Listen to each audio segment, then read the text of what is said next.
자, 품사 시작하겠습니다. 품사 개념 강의 할 건데요.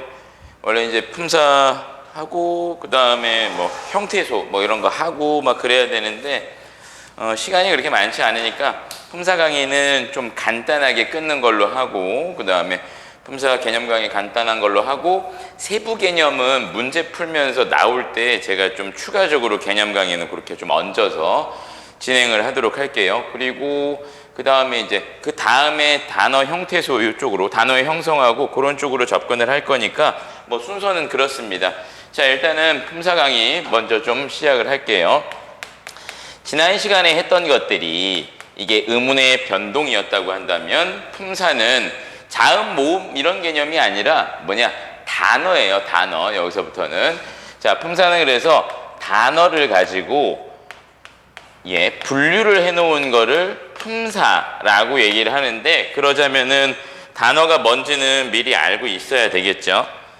자, 간단하게 얘기를 하자면은 단어의 정의는 뭐라고 해야 되느냐? 자립하여 쓸 수 있는 말과 그 말에 붙어서 쉽게 분리되는 말이라는 정의를 가지고 있는데, 좀 정의가 어렵죠?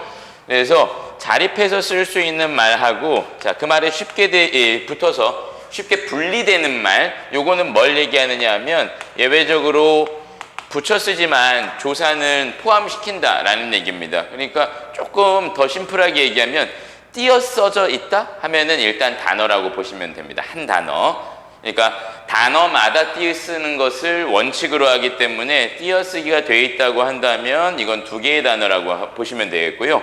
그 중에서 예외적으로 조사는 단어인데 붙여 쓴다, 요 정도의 개념이 되겠습니다. 자, 일단 처음에 여러분 시작할 때가 굉장히 중요해요. 이 잘못 개념을 접근을 하면은 되게 예외가 많고 뭐가 좀 이랬다가 저랬다가 하는 느낌을 받기 마련인데, 품사 분류의 종류가 크게 세 가지가 있기 때문에 요거를 좀 보시면서 얘기를 해볼게요. 일단 형태에 대한 분류가 있는데, 형태 변화를 하느냐 그렇지 않느냐 정도의 차이입니다. 그래서 형태 변화를 안 하고 그대로 쓰는 걸 불변어라고 하고요. 그 다음에 그냥 고정된 형태로만 쓰이는 것이 아니라 형태 변화를 하면서 쓰이는 단어를 가변어라고 얘기를 합니다. 그러면은 여기에 해당하는 게 뭐가 있느냐 하면 딱 세 가지가 있다고 보시면 되는데, 하나는 동사고, 다른 하나가 형용사고, 그 다음에 마지막 하나가 서술격 조사입니다. 서술격 조사는 딱 하나, 이다. 이렇게 있고요. 동사하고 형용사는 요걸 묶어가지고 뭐라고 부르냐면 용언이라고 부르는데, 밑에 내려가서 다시 얘기를 할 거예요. 그리고 여기 이제 품사 파트를 넘어가서 문장 성분으로 넘어가면은 주어, 서술어 등등 이런 어떤 어절 단위의 개념을 배우게 될 텐데, 미리 말씀드리자면 동사, 형용사, 그 다음에 체언 플러스 이다의 형태가 우리말의 기본 구조, 문장의 기본 구조 중에서 서술어가 될 수 있는 것들이 여기에 해당을 합니다. 그 정도로 하고 이제 두 번째 기능에 따른 분류로 넘어갈 건데요. 요게 사실상 품사 분류에서 가장 중요한 것이라고 보시면 됩니다. 그래서 우리가 흔히 명사 뭐 이런 것들을 사물의 이름을 나타내는 말로 알고 있는데, 그 말이 틀렸다는 게 아니라 이제 이 시간 이후로는 여러분 명사를 사물의 이름을 나타내는 말 요 정도로만 기억을 하고 있으면은 품사 분류를 잘 못할 가능성이 커요. 왜 그러냐 하면은 그거는 의미에 따른 분류고요. 기본적으로 품사는 기능에 따른 분류가 먼저 이루어집니다. 이게 가장 중요한 분류 기준이라고 보시면 되는데, 그러면 기능은 다른 말로 하면은 뭐냐? 문법적 성질에 따른 분류라고 보시면 됩니다. 문법적 성질. 자, 그래서 기능에 따른 분류에 사용하는 용어가 있는데, 맨 처음 가장 중요한 체언에 대해서 얘기를 해볼게요. 체언. 자, 수능 모의고사에서는 체언을 따로 설명을 해주지 않아요. 왜 그러냐면 이건 기본이라고 생각을 하거든. 그래서 체언은 어떠한 문법적 성질을 가지고 있느냐 하면은 크게 두 가지입니다. 첫 번째, 제일 중요합니다. 뒤에 조사 결합을 한다는 문법적 성질을 가지고 있어요. 띄어쓰기 없이 딱 뒤에 조사가 들어붙게 되는데 그렇게 되면 여러분이 체언이라고 판단을 하시면 됩니다. 두 번째는 뭐냐면 수식을 누가 해주느냐 하면 관형사나 혹은 이제 나중에 문장 성분으로 가면 관형어라고도 얘기를 하는 그러한 부분인데 어쨌든 관형이라는 말이 붙게 되면 관형사 혹은 관형어의 수식을 받는다 이렇게 기억을 하시면 됩니다. 자, 이게 가장 중요한 부분인데 그 중에서도 뒤에 조사결합을 한다라고 하는 이게 가장 강력한 문법적 기능이라고 보시면 돼요. 근데 여기서 문제가 생기는 거지 뭐냐? 둘 중에 하나를 알아야지 어쨌든 기준으로 삼아서 갈 텐데 지금은 체언도 뭔지 모르는데 체언 뒤에 조사가 결합되면은 체언이라고 판단하면 되는데 그럼 조사가 뭔지 알아야 되잖아. 근데 조사가 아직 뭔지 모르는 상황이라고 하면 기본적으로 여러분이 알아둬야 되는 가장 기본적인 보조사를 제가 몇 가지만 좀 써드릴 테니까 요거를 한번 붙여보시기를 추천드립니다. 자, 보조사는 빈번하게 붙을 수 있는 건데 그 중에서도 가장 많이 붙는 게 은, 는, 도, 만, 요 정도를 여러분 기억을 해주시면 돼요. 은, 도, 만, 요. 자, 따라해주세요. 은, 도, 만, 요. 은, 도, 만, 요. 따라해보시고 그래서 이거를 지금 품사분류를 질문을 할 때 한번 좀 생각을 해봐야 될 거거든. 그냥 일반적으로 여러분 다 알고 있는 거면 상관이 없겠는데 의존명사 같은 거 이런 거 어떻게 할 거냐고. 이게 지금 체언인지 명사인지 어쩐지 막 모를 때에 아무거나 하나를 붙여서 결합이 만약에 된다 이런 식으로 것은 이런 식으로 쓸 수 있다 라고 한다면 이거 지금 방금 제가 조사라고 얘기를 했잖아요. 그럼 얘는 당연히 뭐가 된다? 당연히 이거는 체언이 되는 거라고 이렇게 판단을 하시면 돼요. 여기까지만 일단 해줘도 충분합니다. 아시겠죠? 다 들어갈 필요는 없어요. 여러분 이제 조사는 제약이 있기 때문에 결합이 되는 게 있고 또 안 되는 게 있습니다.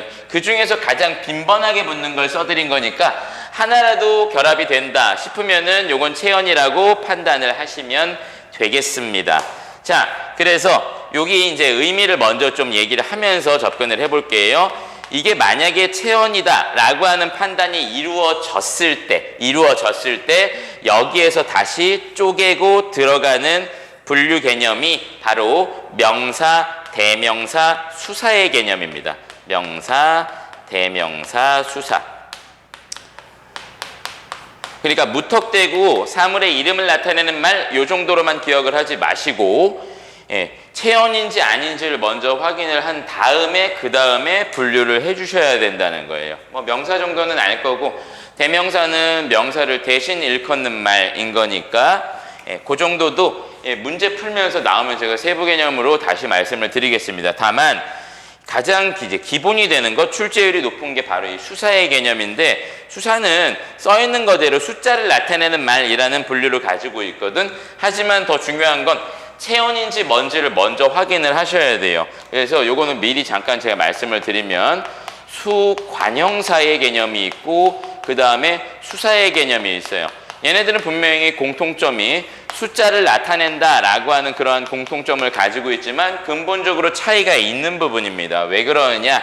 얘는 일단 체언인 상태를 만족한 다음에 그 다음에 이렇게 수사로 판단을 해야 되는 것이고 얘는 관형사예요. 자, 아까 제가 관형이 뭐라고 했더라? 뒤에서도 다시 얘기를 할 텐데 관형이라는 말이 붙으면 무조건 여러분 뭐라고 생각해야 되느냐? 체언을 꾸며준다 라고 하는 그 정도로 접근을 해서 이거 중에서 숫자를 나타내면 수관형사라고 보면 되거든. 자, 예문을 한번 보면서 얘기를 해볼게요. 하나만 저가 있고 그 다음에 한 개만 저가 있어요. 띄어쓰기를 잘 보세요. 여기 지금 숫자를 나타내는 말은 하나가 있고 한 이렇게 각각 있죠. 그러니까 이것만 보고 무턱대고 숫자네 수사네 이렇게 가면은 절대 안 된다는 거예요. 이게 가장 기본이 돼야 되기 때문인 거거든. 자, 그러니까 일단 띄어쓰기 여부를 좀 봐두세요. 띄어쓰기가 지금 밑에 건 없죠. 그리고 뒤에 지금 뭐가 들어가 있는지 확인을 해보면 은는 도 만요 중에서 많이 들어가 있잖아. 얘는 그럼 조사가 되는 거고 이 조사하고 앞에 지금 결합되어 있는 얘는 뭐라고 했더라? 체언은 조사 결합한다. 그럼 얘는 체언이 되는 게 맞아요. 그런 다음에 이게 체언이 맞다고 판단이 되면 그 중에서 숫자를 나타내는 말이니까 얘는 수사구나 이렇게 가면 되는 것이고, 그럼 위에 거는 뭘까? 위에는 지금 뒤에 뭐가 안 붙어 있잖아요. 그래서 한번 붙여보세요. 하는 개, 한는 개, 한두 개, 한만 개, 한요 개 다 안 붙죠. 그렇기 때문에 얘는 적어도 체언은 아니다 라고 볼 수 있습니다. 그러면은 나머지 가능성을 확인해 볼 때 여기에 이렇게 많이 들어가 있지. 그럼 아까 뭐라고 했더라? 얘 조사라고 했어요. 그러니까 앞에 지금 띄어쓰기 없이 붙어있는 이 개의 정체는 뭐냐? 명사처럼 절대 안 보이잖아요. 그렇지만 어쨌든 조사 결합을 했으면 얘는 체언이라고 이렇게 판단을 해주는 것이고, 체언 중에서 이렇게 앞에 수식을 받지 않으면 쓸 수 없는 이러한 단어를 뭐라고 하느냐 하면은 얘네를 갖다가 의존명사, 혼자서는 쓰일 수 없는 명사 혹은 단위를 나타내는 말이라고 해서 얘를 단위명사라고도 이렇게 얘기를 합니다. 자, 어쨌든 체언이라는 거는 판단이 조사결합으로 인해서 된 것이고, 그러면 한의 정체는 뭐냐 하면 그냥 개가 아니라 이렇게 뒤에 나와 있는 개를 꾸며주는, 수식을 해주는 기능을 가지고 있기 때문에, 자, 체언을 꾸며주면 뭐다? 얘는 관형사다. 체언 수식이니까 관형사, 대신에 숫자를 나타내는 말이라고 해서 얘를 수관형사라고 부릅니다. 이게 가장 기본이 되는 거예요, 여기. 그러니까 접근할 때 제가 왜 수사관형사 이걸 먼저 얘기를 하느냐 하면은 여러분이 자꾸 의미로만 접근을 하면 이걸 절대 분류를 못하게 돼 있습니다. 그러니까 꼭 좀 기능으로 접근한다는 점을 좀 확인을 해두시고 요거는 좀 메모를 해두시는 게 좋을 거예요. 잠깐 지울게요, 이제.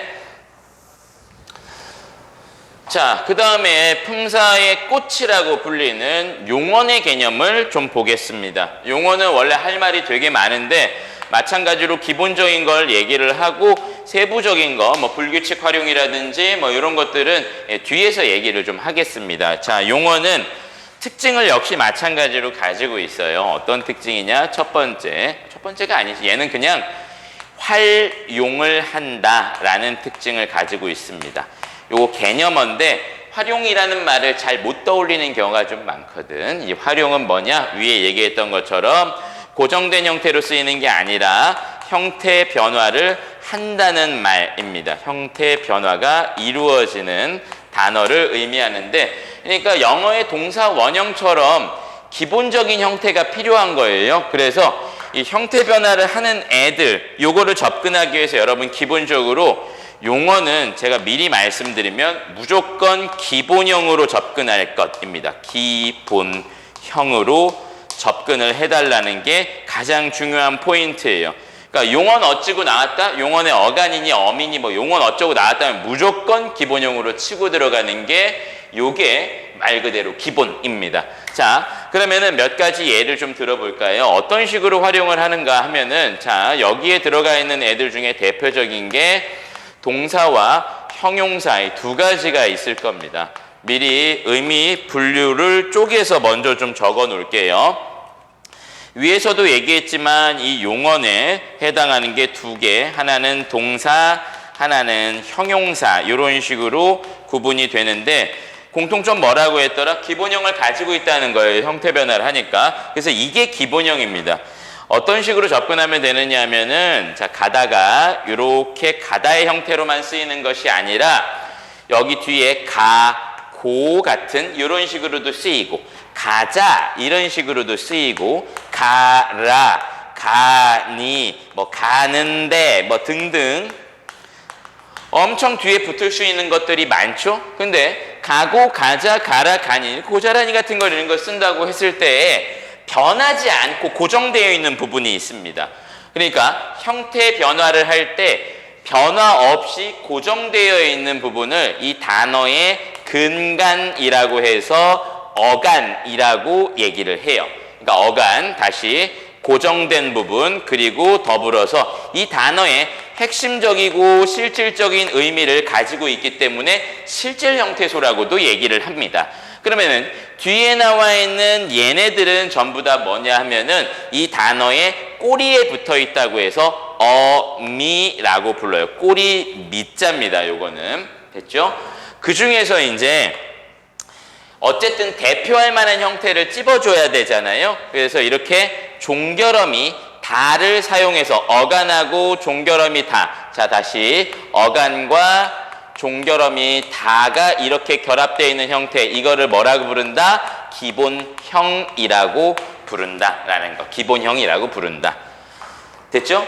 자, 그래서 여러분 품사 분류를 할 때 좀 조심해야 될 부분이 형용사도 마찬가지인데 예쁘다라고 되어 있으면은 자, 이게 마찬가지로 예쁘니 이렇게도 쓰고 예쁘고 이렇게도 쓰고 막 이러잖아요. 그럼 여기 예쁘까지가 어간이 되는 거고 뒤에가 이런 것들이 어미가 되는 건데 그래서 실전 문제 같은 데에서 여러분 많이 좀 틀리는 게 뭐냐면 뭐 예쁜 얼굴이 어쩌고 저쩌고 뭐 이렇게 막 그냥 나왔을 때 얘의 품사를 만약에 물어본다 하면은 요거를 어떻게 접근해야 되느냐, 예쁜이 이렇게 얼굴을 꾸며주네 이런 식으로 가는 거를 논외로 하시고 무조건 제가 뭐라고 했어요?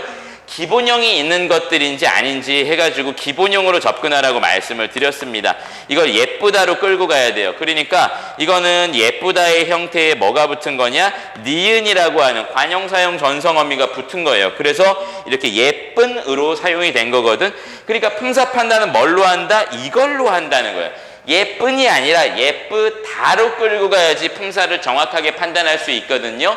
자, 그러면은 기본형까지 우리가 확인할 수 있다라고 하면 동사형용사를 구분하는 문제가 의외로 키포인트인 경우가 좀 많습니다. 자, 봐봐요. 움직일 동이니까 여러분 어떠한 대상의 동작을 나타내는 말으로 이렇게 분류할 거고 형용은 상태나 성질 이런 식으로 접근을 하는 게 의미에 따른 분류인데 이거는 현실적으로 이렇게 구분할 수 없어요. 여러분 아마 이렇게 잘 안 될 겁니다. 그래서 동사 형용사를 구분하는 기준이 한 7개 정도가 있는데 뭐 명령형 어미가 붙을 수 있느냐 없느냐 뭐 지랄 뭐 어쩌고 저쩌고 막 나와 있는데 절대 틀리지 않는 확실한 거 하나만 알려드리고 넘어가겠습니다. 실전에서는요. 자, 보시면은 지우고 한번 보겠습니다. 자, 동사와 형용사를 구분하는 가장 확실한 건 그러니까 실전에서 여러분 써먹을 수 있는 거는 어떻게 끌고 가면 되느냐? 자, 선어말 어미 그러니까 현재 시제 선어말 어미 니은 는 선어말 어미 표시에 양쪽 짝대기가 붙여야 돼요. 요거의 결합 여부. 자, 요거에 따라서 만약에 결합이 가능하다 하면은 동사고 불가능하다 하면 형용사입니다. 무조건 이렇게 가세요. 이거는 현재 시에 선어말하며 결합이 되고 얘는 결합이 안 된다고 이렇게 끌고 가면 되는데 여러분이 기대하는 단어만 나올지는 않아요. 보시면은 이런 건 어떨까? 젊다, 늙다 가장 대표적인 반대말이죠. 그러니까 이걸 여러분 의미로 접근하면 굉장히 빡빡해요. 자, 젊다, 늙다를 대부분 질문을 하면 둘 다 형용사라고 생각하는 경우가 많습니다만은 시키는 대로, 배우는 대로 한번 해볼게요. 여기에다가 는을 집어 넣어봅시다. 접는다. 안 되네요. 그러면은 얘는 늙는다. 아이고 내가 너 때문에 늙는다. 이건 되죠. 그러니까 얘는 동사고 얘는 형용사로 이렇게 끌고 가면 되겠습니다. 마찬가지로 모의고사 문제에 되게 많이 나오는 게 뭐냐면 품사의 통용 문제가 많이 출제가 돼요. 그러니까 형태로 봤을 때는 동일하지만 이게 환경에 따라서 품사를 다르게 사용되는 경우가 있거든요. 한번 볼까? 이것도 가장 많이 나오는 게 바로 박다 같은 이러한 내용들인데요. 예문이 항상 같이 출제가 되어야만 돼요. 박다만 가지고 이게 동사인지 형용사인지 이걸 확인할 수는 없습니다. 자, 볼게요. 날이 밝다 이런 게 있고 햇빛이 밝다 이런 식으로 두 개의 문장이 있다고 했을 때 각각 이렇게 밑줄을 그어 놓은 상태에서 이게 품사의 통용이냐 아니냐라는 질문이 많이 이루어져요. 전혀 여러분 고민할 필요가 없고 배운 대로 넣어보시면 됩니다. 날이 밝는다. 어때요? 요거 되죠? 그러니까 여기에 사용된 밝다는 동사로 사용이 된 것이고 햇빛이 밝는다. 요거는 어때요? 안 됩니다. 그러니까 얘는 뭐가 된다? 형용사로 사용이 된 거라서 요거는 형태나 의미는 같거나 비슷하지만은 품사가 애초에 다르게 접근이 되는 걸 요거를 품사의 통용이라고 얘기를 합니다. 자, 용언에서 제가 드릴 수 있는 말씀, 기본적인 것들은 거의 대부분 얘기를 했어요. 나머지 불규칙 용언이라든지 기타 등등은 자, 문제 보면서 세부적으로 제가 다시 한번 정리를 해드릴 테니까 기본 개념은 좀 간결하게 끌고 가겠습니다. 자, 계속 볼게요. 체언, 용언까지 했으면 이제 수식언 얘기를 할 차례입니다. 수식이라고 하는 게 뭐니? 꾸며준다라는 의미예요. 그러니까 요거는 꾸미는 기능을 합니다.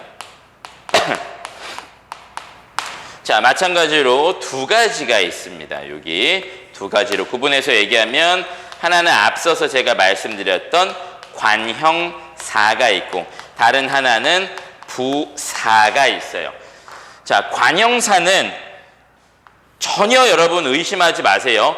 무조건 관형이라는 말이 들어가면은 일단 체언수식이라고 알아두십시오. 저도 이제 살궁리는 마련을 해야 되니까 예외도 분명히 있습니다. 여러분 이제 관형사가 체언수식을 100% 하는 것은 아닙니다만은 예외는 항상 보기에 설명이 같이 나오니까 여러분 개념 공부하실 때 예외까지 자꾸 외우면은 기준이 흔들려요. 그러니까 기본적으로 관형이라는 말이 들어가면 체언수식을 한다 이렇게 기억을 해두시면 되겠습니다. 그러니까 관형사가 사실 그렇게 많지 않아요. 여러분 어디 무슨 그 과거에 문제 유출했던 그런 어떤 강사가 요즘에 공무원 강의 뭐 광고 엄청 많이 나오죠. 뭐 헌세, 그저, 한두세 이런 거 막 나오는 거 봤을 거예요. 끽해봤자 몇 개밖에 안 되냐면 12개 뭐 이 정도밖에 안 됩니다. 아시겠죠? 그러니까 몇 개 안 돼요. 헌세 정도는 알고 계시는 게 좋아요. 그러니까 새 띠고, 자 이게 여러분 다른 단어예요. 새 옷을 샀다 했을 때 이렇게 띄어쓰기가 돼야 됩니다. 요거는 왜냐하면 이 사자가 들어가는 말하고 어자가 들어가는 말 요건 반드시 구분을 해야 되는데 앞서서 내가 얘기해야 되는데 이걸 좀 까먹었네요. 반드시 이거 품사는 끄트머리에 사자가 들어갑니다. 단어라는 뜻이거든. 그러니까 관형사, 관형어, 관형절 이런 식의 용어들이 있는데 어쨌든 공통적으로 관형이라는 말이 들어갔다 하면 기능은 같습니다. 무조건 체언수식이에요. 다만 끄트머리에 사자가 들어가면 원래 단어가 관형의 기능을 가지고 있는 거고 어자가 들어가면 원래는 단어가 그렇지 않을 수도 있겠지만 궁극적으로 어떠한 이 형식 형태에서 조사나 어미가 붙어서 한 어절 덩어리가 관형의 기능을 가지고 있는 걸 관형어라고 합니다. 그러니까 기본적으로 사자가 붙는 개념은 전부 다 단어의 개념이라고 보시면 되겠고요. 심플하게 끌고 가면 그럼 부사는 뭐라고 보면 될까? 체언 이외의 이외의 것들을 수식해 준다라고 보시면 돼요. 그러니까 용어는 동사, 형용사는 뭐가 꾸며준다? 부사가 꾸며준다. 그럼 부사는 뭐가 꾸며줄까? 부사가 꾸며준다. 그럼 관형사는 누가 꾸며주느냐? 부사가 꾸며준다. 그러니까 관형사는 딱 하나 체언만 꾸며주고 나머지는 싹 다 부사가 꾸며준다 이거거든. 그러니까 우리말에 부사가 압도적으로 많습니다. 또 한 가지 부사는 문장 내 이동이 자유로운 게 특징인데 관형사는 반드시 꾸며주는 말 바로 앞에 나와줘야 되는 게 요게 특징이라 보시면 되겠습니다. 다 했어요. 이제 다 했어. 자, 이제 관계언을 얘기할 거예요. 관계언은 딱 하나, 조사 하나밖에 없습니다. 조사. 그리고 독립언도 딱 하나, 감탄사밖에 없어요. 자, 이렇게 하면은 총 몇 품사로 되어 있냐? 하나, 둘, 셋, 넷, 다섯, 여섯, 일곱, 여덟, 아홉. 우리말 품사 분류는 9품사로 되어 있다라고 하는 걸 좀 기억을 하시면 되는데요. 자, 이렇게 개념 강의를 이렇게 해서 그냥 끝내면 좀 애매하잖아요. 그래서 가장 힘들어하는 조사를 제가 한번 정리는 해드리고 개념 강의를 좀 마무리할까 하는데 여기까지 다 적었죠?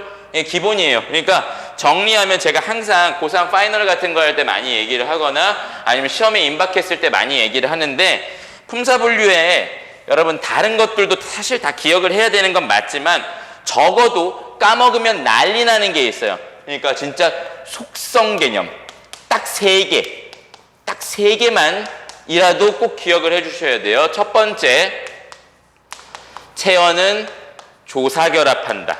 조사와 결합한다. 두 번째, 용어는 무조건 뭐가 나오면 기본형으로 접근을 한다는 거. 그 다음에 세 번째, 관형이라는 말이 붙어 있다. 여기 그냥 관형사로 쓸게요. 얘는 무조건 체언을 수식한다. 체언 수식. 반드시 기억해야 됩니다. 이거를 알고 있다고 해서 여러분 다 맞출 수 있는 건 아니지만, 누누이 말하지만 이걸 모르면 어떤 것도 맞출 수가 없어요. 그래서 체조, 용기, 관체수, 요 정도. 체조, 용기, 관체수 꼭 좀 기억을 해주세요. 체언은 조사 결합하고, 용어는 무조건 기본형으로 접근하고, 관형이라는 말이 들어가면 체언을 수식한다. 체언, 용기, 관체수 꼭 좀 기억을 해주십시오. 자, 그러면 여기 잠깐 지우고 제가 조사를 몇 가지만 좀 알려드릴게요. 조사를 좀 얘기를 하고 시간을, 개념 강의를 마무리를 해야 될 것 같은데, 자, 보겠습니다. 이 중에서 조사가 좀 여러분 품이 많이 들어요. 시간이 많이 걸리고 외워야 될 게 많고 좀 경험치가 쌓여야 되는 거라서 애들이 되게 싫어합니다. 일단 첫 번째, 조사는 격조사가 있고요. 그 다음에 뒤에서 보조사가 있고 접속조사가 있고 이렇게 있어요. 3가지가.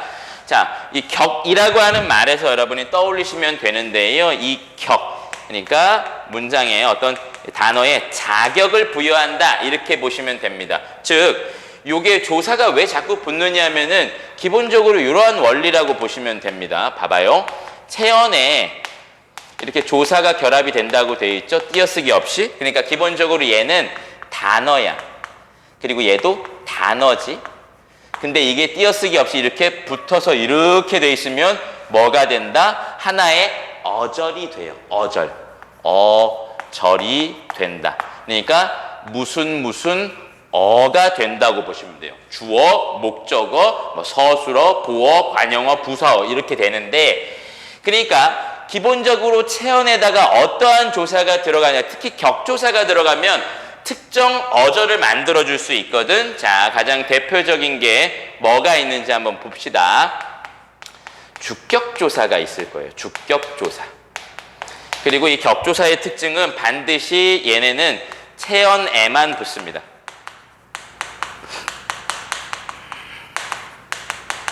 자, 주격조사는 어떤 자격을 부여해줄까? 주어의 자격을 부여를 해주는 거거든. 그래서 뭐가 있느냐 하면은 이 가가 대표적이죠. 이 가, 이 형태 관계라서 이렇게 접근을 한 거고, 은느는 여기 안 들어가요, 여러분. 은느니가 이거 아니에요. 이 가만 이렇게 들어가고, 그 다음에 높임법 쓰일 때 깨서도 이렇게 들어가는데, 되게 변태 같지만 여러분 예외적으로 쓰이는 게 하나가 있습니다. 뭐냐면 이게 원래 부사격 조사로 되게 많이 쓰이는 건데, 에서 같은 게 여기에 끼어 들어가는 경우가 있어요. 에서. 자, 요거는 예외입니다. 그러니까 요거는 사람 아닌 거, 그러니까 단체, 집단 이럴 때에만 사용해야 돼요. 정부에서 뭘 발표했다 할 때. 그러니까 기본적으로는 여러분 이 가 정도가 기본이라고 생각을 하시면 되겠고요. 그 다음에 목적격 조사를 한번 좀 써보겠습니다. 목적격 조사.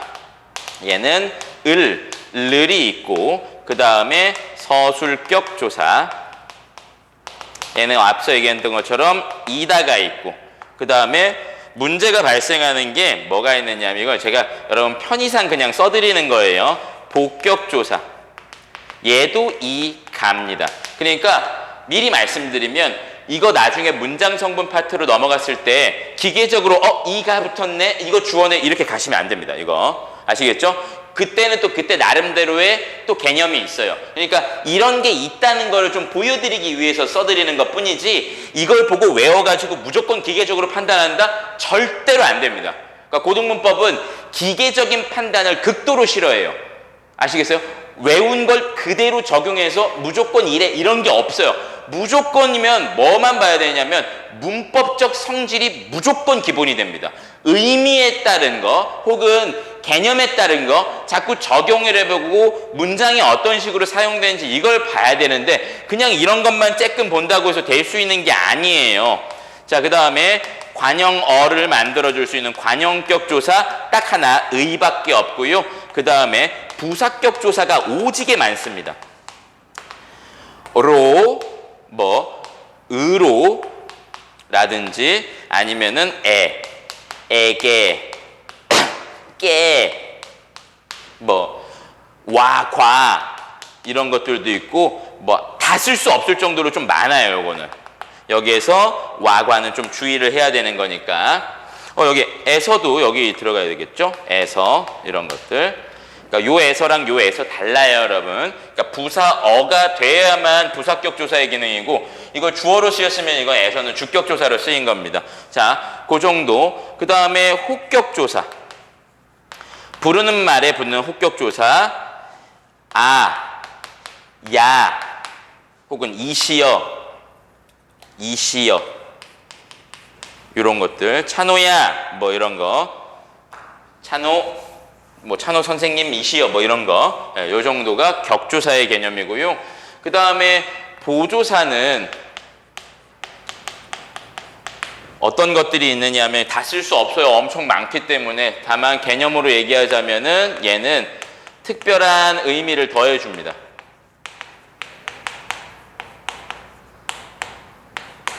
그래서 특수조사라고도 얘기를 하는데, 자, 요 보조사는 좀 약간 골 때린 게 체언에도 붙지만, 야, 어디도 붙느냐 하면 어미에도 붙고, 부사에도 붙고, 등과 결합. 오지게 여기저기 많이 붙어요. 그러니까 그냥 기계적으로 판단하시면 안 돼요. 아까 전에 제가 그래서 써드렸더라? 은는, 도, 만, 요, 라든지 만큼 이런 것들도 있고요. 또 대로 이런 것들도 있고 엄청 많아요. 이런 것들. 자, 보조사 요 정도로 보고요. 세 번째, 접속조사가 있습니다. 접속조사는 말 그대로 체언을 대등한 자격으로 연결해 주는 겁니다. 체언, 그 다음에 체언, 그 다음에 요 사이에 접속조사, 이어주는 말 이런 게 들어가고요. 요게 당연히 얘랑 얘가 대등한 관계로 이렇게 연결을 시켜주는 이러한 역할을 하는 게 접속조사입니다. 주의사항이 있으니까 좀 봐두세요. 자, 와, 과가 일반적으로 접속조사의 가장 대표적인 케이스고요. 그 다음에 랑이나 이랑 이런 것들이 있고 하고 같은 것도 있어요. 그러니까 예문이 같이 나와주면 참 좋죠. 예를 들면 너랑 나 이런 거, 여기에 랑은 접속조사로 쓰인 게 맞습니다. 이렇게 너하고 나를 연결해 줬으니까 마찬가지로 너하고 나하고 할 때 나 이렇게 할 때에도 접속조사. 자, 이제 와, 과가 문제인데 이 와과랑 이 와과를 여러분 구분해 줘야 됩니다. 자, 여기에 사용되는 와, 과는 한번 확인을 해보면은 나는 사과와 참외를 샀다 했을 때 얘도 산 것, 얘도 산 것 대등한 자격이죠. 중간에 놓여 있는 건 이건 접속조사가 맞다 이거거든. 근데 여기에 사용되어 있는 와, 과는 정확하게 표현하자면 비교부사격 조사라고 하거든요. 비교 대상에 놓여 있을 때입니다. 자, 예문을 뽑아보면은 나는 너와 다르다 이렇게 되어 있으면, 자, 보시면 와가 여기 찡겨 있죠. 앞에는 체언인데 뒤에는 체언이 아니에요. 그러니까 요건 기본적으로 접속조사라고 보지 않습니다. 그럼 얘는 뭐가 되느냐 하면 다르대. 누가? 내가.